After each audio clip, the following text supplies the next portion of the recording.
नमस्कार, स्वागत है आपका डीडी न्यूज में। आपके साथ मैं हूं गौरव श्रीवास्तव और आप देख रहे हैं हमारा खास कार्यक्रम खबर दुनिया की। खबर दुनिया की में आज की कड़ी में बात होगी प्रधानमंत्री मोदी के ऑस्ट्रेलिया के दौरे की। साथ ही बात होगी अमेरिका और ईरान के बीच एक बार फिर आर पार की लड़ाई की। इसके अलावा बात होगी भारत और कनाडा के रिश्तों पर कनाडा पुलिस के सनसनीखेज खुलासे की। करेंगे इन अहम विषयों पर चर्चा खास मेहमान के साथ। तो चलिए शुरुआत करते हैं और सबसे पहले नजर डालते हैं हेडलाइंस पर। भारत और ऑस्ट्रेलिया के बीच कई अहम समझौते, परमाणु ऊर्जा, रक्षा सुरक्षा क्षेत्र में बढ़ेगा सहयोग। प्रधानमंत्री मोदी ने कहा टेस्ट मैच जैसे लंबी और गहरी है साझेदारी। भारतीय समुदाय को भी किया संबोधित। अमेरिका ने लगातार दूसरे दिन ईरान पर बरसाए बम, करीब 90 सैन्य ठिकानों को बनाया निशाना। बुशहर परमाणु ऊर्जा संयंत्र पर भी हमले की खबर। ईरान ने जवाबी कार्रवाई में कुवैत, बहरीन, कतर और जॉर्डन पर दागी मिसाइलें। ईरान के दिवंगत पूर्व सुप्रीम लीडर को नम आंखों से अंतिम विदाई देने के लिए उमड़ा जनसैलाब। मशहद में किया जा रहा है सुपुर्दे खाक। इमाम रजा मजार के मकबरे परिसर में होगी तदफीन। रूस और यूक्रेन को पैट्रियट एयर डिफेंस देने के अमेरिकी फैसले पर तंज। कहा गलतफहमी है कि यूक्रेन के हमलों को बढ़ाने से युद्ध खत्म होगा। राष्ट्रपति ट्रंप ने कल यूक्रेन की पुरानी मांगों को पूरा करने की घोषणा की थी। दक्षिणी चीन में तूफान मेसाक से विनाशकारी बाढ़, मरने वालों की संख्या बढ़कर हुई 39। गुआंगशी के कई शहर और कस्बे जलमग्न। राहत और बचाव कार्य युद्ध स्तर पर जारी। सुरक्षित निकाले गए 1.3 लाख लोग। और आइए अब शुरुआत करते हैं। प्रधानमंत्री मोदी ऑस्ट्रेलिया के दौरे पर हैं और ऐसे में भारत ऑस्ट्रेलिया की तीसरी वार्षिक सम्मेलन में हिस्सा लेने के बाद प्रधानमंत्री मोदी ने संयुक्त बयान के दौरान कहा कि दोनों देशों की साझेदारी सिर्फ वर्तमान तक सीमित नहीं बल्कि भविष्य की है। उन्होंने कहा कि दोनों देश जल्द ही एक समग्र आर्थिक सहयोग की दिशा में आगे बढ़ रहे हैं। हमारी कॉम्प्रिहेंसिव स्ट्रेटेजिक पार्टनरशिप ने पिछले कुछ वर्षों में अभूतपूर्व प्रगति की है और आज तीसरी एनुअल समिट से हमारे सहयोग में कई नए आयाम जुड़े हैं। 2022 में किए गए economic cooperation and trade agreement से हमारे व्यापार और निवेश का दायरा लगातार बढ़ा है।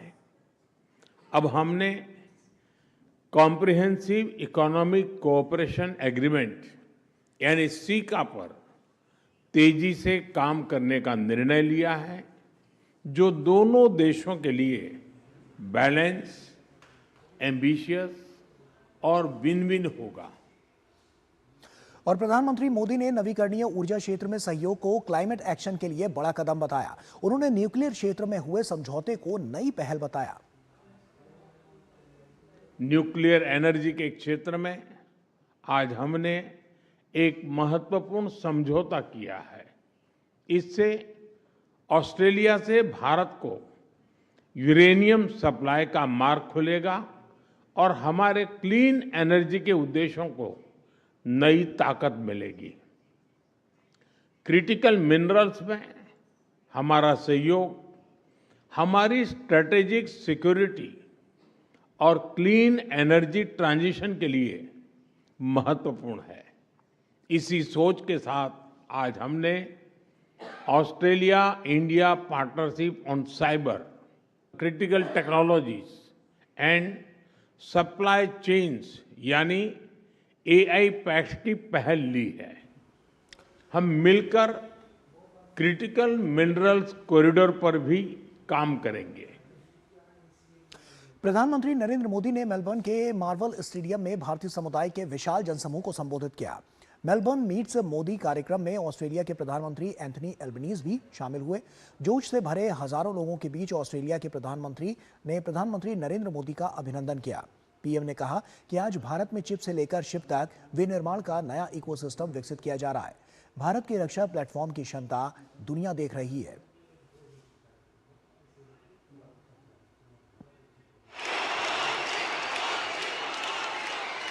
ऑपरेशन सिंदूर के दौरान डेमो तो देख ही लिया होगा।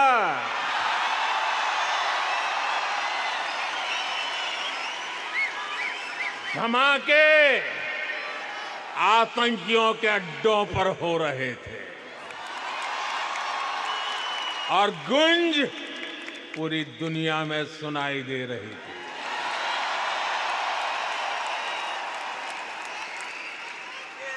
टेरर कैंप पर इस करारे प्रहार से आपको गर्व हुआ कि नहीं हुआ? हुआ कि नहीं हुआ?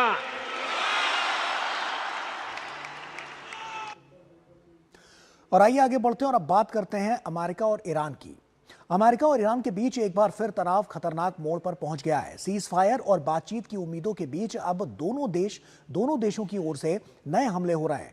ऐसे में मौजूदा स्थिति को लेकर कई अहम सवाल उठ रहे हैं कि जब समझौते की बातें हो रही हैं तो जंग क्यों नहीं थम रही? क्या इसकी वजह सिर्फ हॉर्मुज है या फिर दोनों देशों के बीच गहरा अविश्वास? क्या है इसकी इनसाइड स्टोरी? देखिए इस रिपोर्ट में। अमेरिकी राष्ट्रपति डोनाल्ड ट्रंप के सामने नवंबर में होने वाले मिड टर्म चुनाव की मजबूरियां ईरान के साथ समझौते को जटिल बनाती जा रही हैं। हॉर्मुज में ईरान की एक गलती ने ट्रंप को मौका दे दिया। बुधवार को तुर्की के अंकारा में नाटो की एक बैठक के दौरान ट्रंप ने कहा कि ईरान के साथ सीजफायर खत्म हो गया है। उन्होंने ईरान के साथ समझौता करने को समय की बर्बादी बताते हुए नए हमले करने का ऐलान कर दिया। ट्रंप के इस बयान के कुछ ही घंटे बाद अमेरिकी सेना ने ईरान में नए सैन्य हमले कर दिए।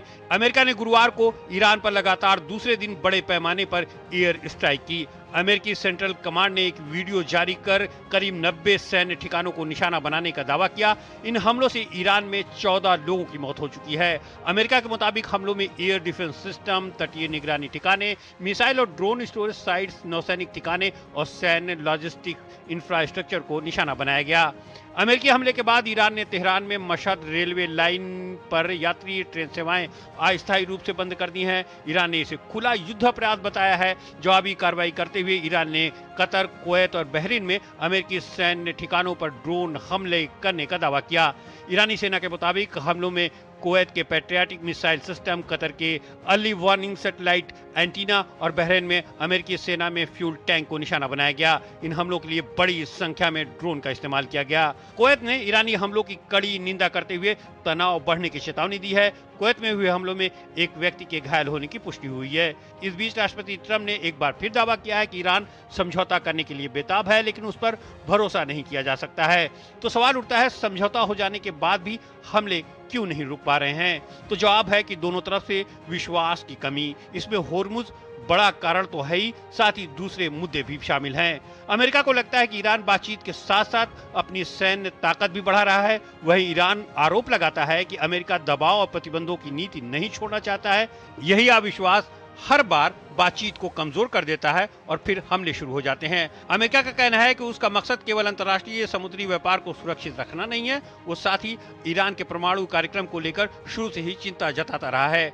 जबकि ईरान का कहना है कि उसका परमाणु कार्यक्रम शांतिपूर्ण उद्देश्यों के लिए है। यही दोनों के बीच मतभेद का सबसे बड़ा कारण बना हुआ है। हालांकि ट्रंप कभी कहते हैं कि बातचीत का दरवाजा बंद नहीं हुआ है, तो कभी सीजफायर खत्म होने की बात करते हैं। उनके लगातार बदलते बयान से पूरी दुनिया चिंतित है, क्योंकि इससे दुनिया के विभिन्न बाजारों में अनिश्चितता बढ़ गई है। और आइए इसी पर चर्चा करते हैं। आलोक बंसल हमारे साथ जुड़ रहे हैं, डायरेक्टर हैं इंडिया फाउंडेशन से। आलोक जी, बहुत स्वागत। और उसी के साथ सबसे अहम सवाल तो यही है कि आखिर अविश्वास की ये वजह क्यों नजर आती है? एक तरफ तो बातचीत का दौर जारी है, दूसरी तरफ लगातार हमले होते हुए नजर आ रहे हैं। कहां ये बात अभी तक फंसी हुई नजर आ रही है कि एक तरह का रास्ता निकलता हुआ नहीं नजर आ रहा है? क्या ये अविश्वास एक वजह बहुत बड़ी नजर आती है, ये जो कूटनीतिक दृष्टिकोण हम देख रहे हैं उसके लिए? देखिए, पहली चीज तो यह है कि दोनों ही राष्ट्रों में अंदरूनी समस्याएं बढ़ी हैं। राष्ट्रपति ट्रंप के सामने मिड टर्म इलेक्शंस की तलवार लटकी हुई है। दूसरी तरफ क्या है कि ईरान में इस वक्त जो एक डिसेंट्रलाइजेशन है वो बहुत ज्यादा बढ़ चुका है। और अब क्या है कि स्ट्रेट ऑफ हॉर्मुज को लेके ईरान सोचता है कि स्ट्रेट ऑफ हॉर्मुज उनके लिए एक ऐसी दूध देने वाली गाय बन जाए जिससे कि जिसको वो लगातार धोते रहे। अब अमेरिका और पश्चिमी देशों ने जो ओमान के पास से रास्ता निकाला है, वो ईरान की इस जो दोहन की जो नीति है उसके खिलाफ जाता है, और इसके लिए ईरान की सेना ने ये हमले किए, और जिसने अमेरिका को एक मौका दे दिया कि उसके बदले में रिटेलिएटरी स्ट्राइक कर सके। और ईरान ने इस बार जो रिटेलिएटरी स्ट्राइक किए वो बड़ी न्यूएंस्ड है। अगर आप देखें, सिर्फ बहरीन और कुवैत पे हमले किए हैं, ना संयुक्त अरब अमीरात पे किए गए, ना सऊदी अरब पर किए गए, ना कतार पे किए गए। तो ये सोचने की बात है कि अब ईरान जो है उनको फोकस्ड करना चाहता है, उन राष्ट्रों के ऊपर हमले कर रहा है जो ज्यादा वल्नरेबल हैं, जो ज्यादा जल्दी अमेरिका के खिलाफ जा सकते हैं, जहां पे अमेरिकी बेसिस हैं पर वो कमजोर राष्ट्र है। तो अब मुझे लगता है कि राष्ट्रपति ट्रंप के वक्तव्यों को भी अगर आप देखें तो कल उन्होंने कहा कि ये तो समझौता खत्म हो गया, उसके बाद फिर उन्होंने कहा ज्यादा देर चलेगा नहीं, अब बिल्कुल जल्दी ठीक सब कुछ सामान्य हो जाएगा। तो उनके जो वक्तव्य हैं उसमें भी एक तारतम्य बैठाना थोड़ा मुश्किल है। ऐसे में आलोक जी, सवाल एक ये भी आता है कि जब भी कोई पीस डील इस तरह से इंटरनेशनल फोरम पर नजर आती है तो वहां पर कई ऐसे पॉइंट्स रखे जाते हैं कि अगर इस डील का उल्लंघन हुआ तो उसके परिणाम किसको भुगतने पड़ सकते हैं। क्या यहां पर भी वो स्थिति नजर आती है? यहाँ पे दुर्भाग्य ये है कि कोई मीडिएटर नहीं है। सी क्या है कि अमेरिका आज किसी अन्य राष्ट्र की बात मानने को तैयार नहीं है जी। ईरान हो सकता है तैयार हो जाए, पाकिस्तान एक मध्यस्थ है, लेकिन पाकिस्तान एक कमजोर मध्यस्थ है। पाकिस्तान के पास ना तो ईरान से बात मनवाने की शक्ति है, ना अमेरिका से। और ऐसे में क्या है कि दोनों ही राष्ट्र स्वायत्तता की तरह स्वायत्त रूप से काम करते हैं, और अब बड़ी मुश्किल से ले दे के तो इजराइल को शांत किया गया है, फिर यह मामला। दूसरा ये भी नहीं पता कि ईरान के अंदर जो सर्वोच्च नेता है या विलायत फकीह हैं उनकी क्या स्थिति है, क्योंकि उनको देखा नहीं गया है। उनका स्वास्थ्य किस तरीके का है, वो स्वस्थ हैं कि घायल हैं, और उनका किस तरीके का कंट्रोल है अभी बाकी, क्योंकि ऐसा लग रहा है कि ईरान में शासन के विभिन्न अंग स्वायत्त रूप से कार्य कर रहे हैं। जैसा कि कहा गया था कि पिछले विलायत फकीह ने अल खमैनी ने जो IRGC के कमांडर्स थे उनको अलग अलग संदेश दे दिए गए थे कि उनको क्या क्या करना है, उनका दायित्व जो है निश्चित कर दिया गया था। तो हो सकता है कि इसमें से कई लोग जो हैं अभी ऑटोनोमसली स्वायत्त रूप से कार्य कर रहे हों और ईरान की केंद्रीय सरकार के पूरी तरह कंट्रोल में ना हो।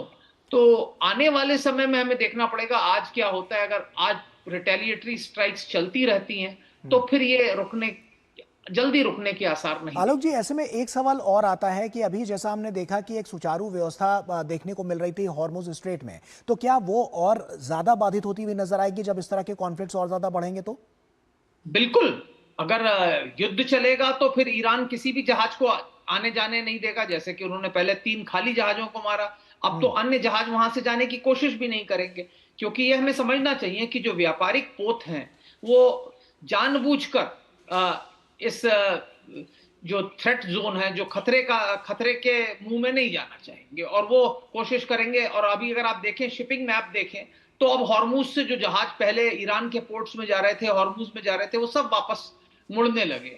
तो ईरान का जो तेल जा रहा था वो भी रुक गया है। तो अब तेल की कमी जो है तुरंत हो जाएगी। लेकिन ये सब जो चीजें हैं राष्ट्रपति ट्रंप के वक्तव्यों के ऊपर निर्भर करती हैं। अगर आप देखा, कल उन्होंने कुछ और वक्तव्य दिया, आज कुछ और दिया, और अब सुनने में आ रहा है कि दूसरे दिन भी हमले जारी हैं अमेरिका के। तो अगर अमेरिका हमले कर रहा है तो ये ईरान के लिए भी अवश्यंभावी हो जाता है कि वो कुछ ना कुछ तो करे, क्योंकि उसको अपने आवाम को, अपनी जनता को दिखाना है कि वो पूरी तरह से झुका नहीं। निश्चित तौर पर आलोक जी, और ये तमाम सवाल भी खड़े कर रहा है कि आखिर ट्रंप की जो नीतियां हैं वो किस ओर इशारा करती हुई नजर आ रही हैं। रणनीति कुछ बनती है लेकिन दिशा और दशा कुछ और ही नजर आती है। आप बने रहिए हमारे साथ आलोक जी, क्योंकि वक्त यहाँ पर एक छोटे से ब्रेक का हो गया। ब्रेक के उस पार जब लौटेंगे तो अगली खबर से अपने दर्शकों को रूबरू कराएंगे और उसी पर चर्चा करेंगे। छोटा सा ब्रेक ले रहे हैं, जल्द हाजिर होता है। हर जीत की शुरुआत होती है छोटे छोटे कदमों से, और हर छोटी तैयारी बदल सकती है पूरा नतीजा। क्योंकि मैदान हो या जिंदगी, छोटी से छोटी तैयारी ही देती है प्रोटेक्शन, और प्रोटेक्शन ही देता है भरोसा। जैसे LIC की बीमा लक्ष्मी, एक खास प्लान सिर्फ महिलाओं के लिए, जहां छोटी बचत दे बड़ी सुरक्षा, ताकि जिंदगी के हर मैदान में आप रहे हर पल के लिए रेडी। LIC बीमा लक्ष्मी, रखे हर पल के लिए रेडी।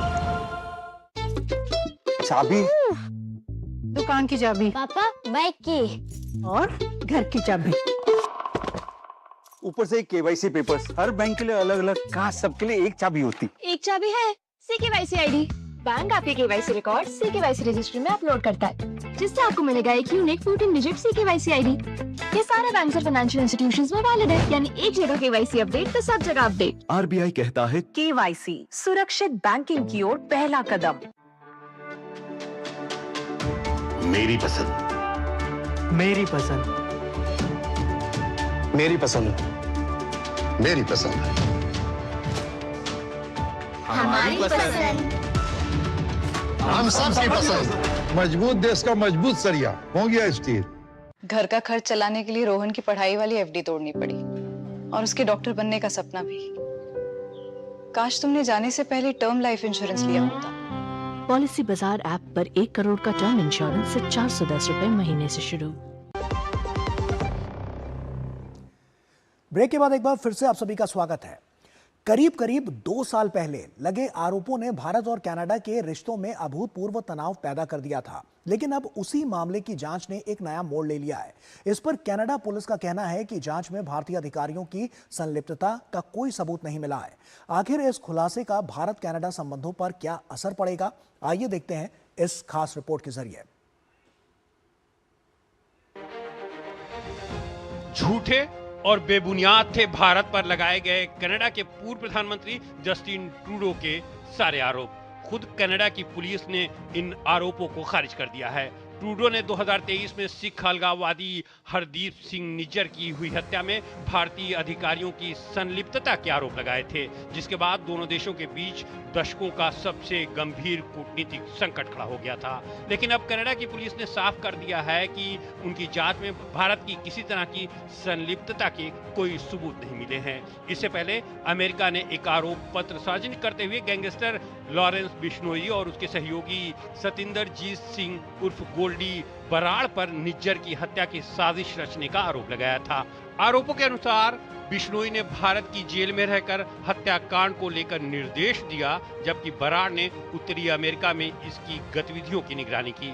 अमेरिकी अधिकारियों के इस आरोप के कुछ ही घंटे बाद रॉयल कैनेडियन माउंटेड पुलिस का बयान आया। ऑपरेशन हार्बर्ड नाम से चलाए गए संयुक्त अभियान के तहत अमेरिका, कनाडा और यूरोप की कानून प्रवर्तन एजेंसियां 24 लोगों को पकड़ चुकी हैं। संगठित अपराध से जुड़े इन गिरोहों पर निज्जर की हत्या समेत जबरन वसूली, मादक पदार्थों की तस्करी और अन्य कई गंभीर अपराधों के आरोप हैं।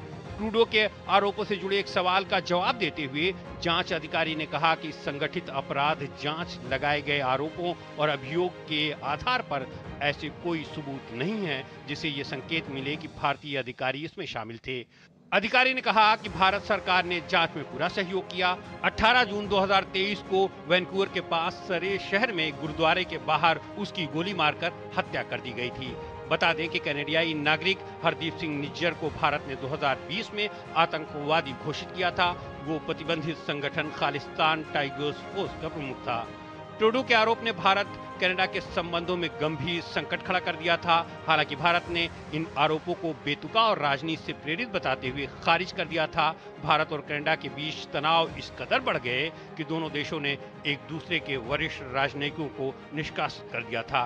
कनाडा में भारत के पूर्व हाई कमिश्नर संजय कुमार ने कहा है कि हमने हमेशा यही कहा है कि भारत किसी भी देश के अंदरूनी मामलों में दखल नहीं देता है। भारत पर बेबुनियाद आरोप लगाकर राजनीतिक लाभ लेने की कोशिश ट्रूडो की कुर्सी जाने का एक कारण बना। इसके बाद कनाडा में बड़ा राजनीतिक बदलाव हुआ और मई 2025 में मार्क कार्नी के प्रधानमंत्री बनने के बाद ओटावा ने भारत के प्रति अपनी नीति पर दोबारा विचार किया। कार्नी ने संबंधों में आई कड़वाहट को फिर से सामान्य बनाने की दिशा में कदम बढ़ाए। दोनों देशों के बीच उच्च स्तरीय संपर्क और राजनयिक संवाद दोबारा शुरू हुए। और आइए इसी अहम विषय पर चर्चा करते हैं। आलोक बंसल लगातार हमारे साथ जुड़े हुए हैं। आलोक जी, सवाल यह है कि जो स्थितियां अभी तक नजर आई थी उसमें साफ तौर पर बड़ा खुलासा होता हुआ नजर आया है, जो वहां पर निकलकर सामने आया है, जो पूरी दुनिया में इस वक्त चर्चा का विषय बना हुआ है। ऐसे में पॉलिटिकल एजेंडा सेट करने के लिए क्या इस तरह की कवायदें की गई थी जिसकी वजह से जो स्थितियां आज हैं वो संबंधों में नई गति देने की बजाय उन्हें और पीछे करते हुए नजर आई थी, जब उस दौर में हम ये कुछ साल पहले जब हमने ये स्थितियां देखी थी? तो हालात थे उस वक्त, जो कनाडा के प्रधानमंत्री थे, उनके जो एजेंडा थे, उनकी जो नीतियां थी, उनके अंतर्गत भारत और कनाडा के जो बीच संबंध थे उसमें एक काफी गिरावट आई थी और उसके पीछे ये मुद्दा एक अहम मुद्दा रहा था। और अब जबकि कनाडा सरकार की ओर से साफ वक्तव्य आ गए हैं कि इसमें भारत सरकार का या भारत की किसी भी एजेंसी का कोई भी हाथ नहीं था, बल्कि उन क्रिमिनल गैंग्स का हाथ है जिनको भारत काफी समय से टारगेट करना चाहता है। तो ये एक बहुत ही पॉजिटिव डेवलपमेंट है और इसके बाद मुझे लगता है कि भारत कनाडा के बीच में जो संबंध है वो बड़ी जल्दी सुधरेंगे और एक नई ऊंचाइयों की ओर जाएंगे। इसको ये भी समझना चाहिए कि राजनीतिक रूप से इस वक्त दोनों ही देश ये चाहते हैं कि एक दूसरे से संबंध बेहतर हो। कनाडा का जिस तरीके से अमेरिका के साथ संबंध चल रहे हैं उसके अंतर्गत कनाडा चाहता है कि उसके जो विदेशी संबंध है वो अन्य राष्ट्रों के साथ और बेहतर होते जाए, और साथ ही साथ भारत भी ये चाहेगा कि उत्तर अमेरिका में उसकी एक पैठ बन जाए, जिससे कि अगर अमेरिका और राष्ट्रपति ट्रंप की बदलती नीतियों के अंतर्गत कोई भी टैरिफ वॉर फिर शुरू होता है तो उससे हम डील कर सकें, क्योंकि नॉर्थ अमेरिका में एक north American free trade agreement है जिसके अंतर्गत अगर आप कनाडा से सामान अगर निर्यात करते हैं कनाडा के माध्यम से, मैक्सिको के माध्यम से, तो आप शायद काफी हद तक इस टैरिफ को बाईपास कर पाए। आलोक जी, ऐसे में क्या बड़े चेंजेस नजर आ सकते हैं जब इस तरह का बड़ा खुलासा हुआ है उसके बाद से आपसी संबंधों को लेकर, और इसके अलावा क्या बड़े टेक अवेज हो सकते हैं जिन हम कह सकते हैं बिंदुओं पर सबसे ज्यादा फोकस किया जा सकता है? देखिए, सबसे बड़ी जो समस्या थी अभी कनाडा और भारत के बीच में वो थी वीजा और आवागमन की, राजदूतों को वापस आना, ये सब चीजें जो है खत्म हो सकती हैं। और सबसे बड़ी बात है, आज बड़ी संख्या में भारतीय नागरिक हैं जिनके परिवारजन कनाडा में है, पर उनमें से कईयों को वीजा नहीं दिया जा रहा, विशेषकर किसी भी ऐसे व्यक्ति को जिसका सरकार से कोई संबंध था या है, उसको इस वक्त कनाडा के जो दूतावास हैं वो वीजा नहीं दे रहे। ये चीजें खत्म हो सकती हैं। व्यापार में एक तेजी आ सकती है, क्योंकि इस वक्त भारतीय कई कंपनियां हैं जो उत्तरी अमेरिका में निवेश करना चाहेंगी। कनाडा से हमें तकनीक मिल सकती है। कनाडा एक डेवलप्ड कंट्री है, बट साथ ही साथ एक बड़ा जनसंख्या की दृष्टि से बड़ा छोटा देश है, क्षेत्रफल में काफी बड़ा है, और यहाँ पे प्रचुर मात्रा में जो प्राकृतिक संसाधन है वो है। तो भारत को इन प्राकृतिक संसाधनों की जरूरत है, तो उसमें भी एक सहयोग हो सकता है।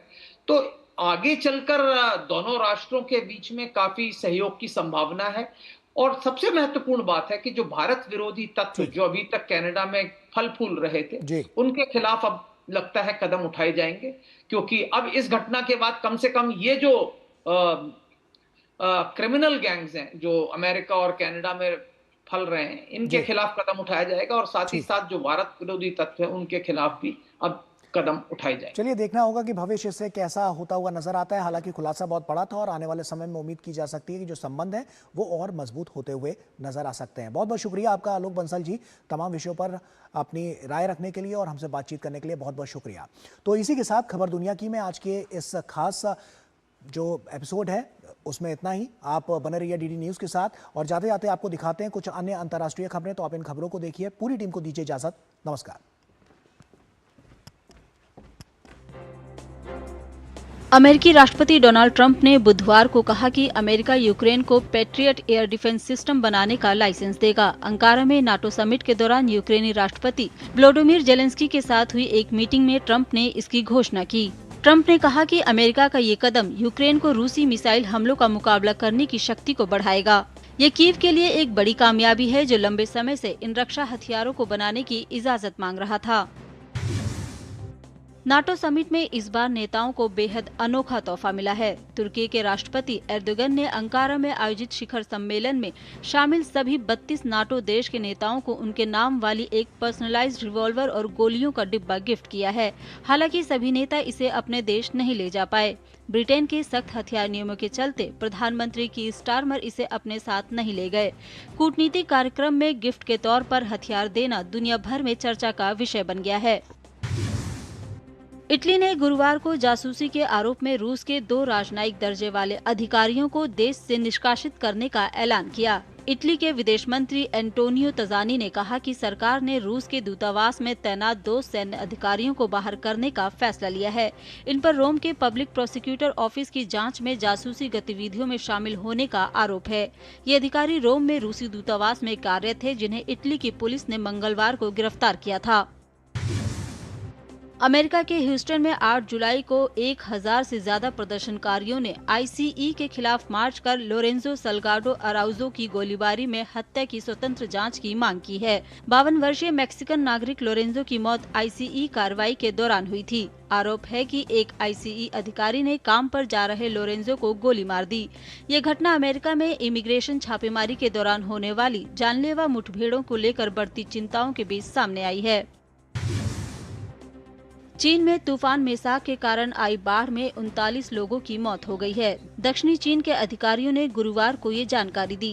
दक्षिणी चीन के नैनिंग शहर के उप महापौर डिंग वेई ने बताया कि अधिकतर लोगों की मौत गुआंशी इलाके के नैनिंग शहर में एक बांध के टूटने की वजह से हुई, जिसमें 26 लोगों की जान चली गई। पब्लिक हेल्थ के लिए काम करने वाले रॉबर्ट कोच इंस्टीट्यूट ने गुरुवार को बताया कि साल 2026 में जर्मनी में गर्मी से 5000 से ज्यादा मौतें दर्ज की गई। इनमें से ज्यादातर मौतें जून के आखिर में हुई, जब हफ्ते का औसत तापमान 20 डिग्री सेल्सियस से कहीं ज्यादा था।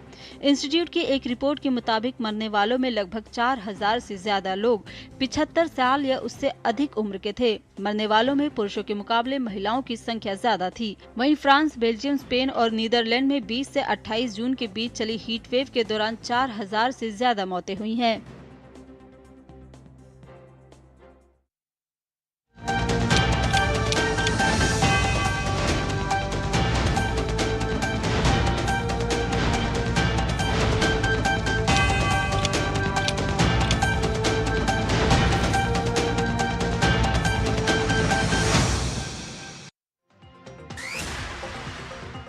प्रधान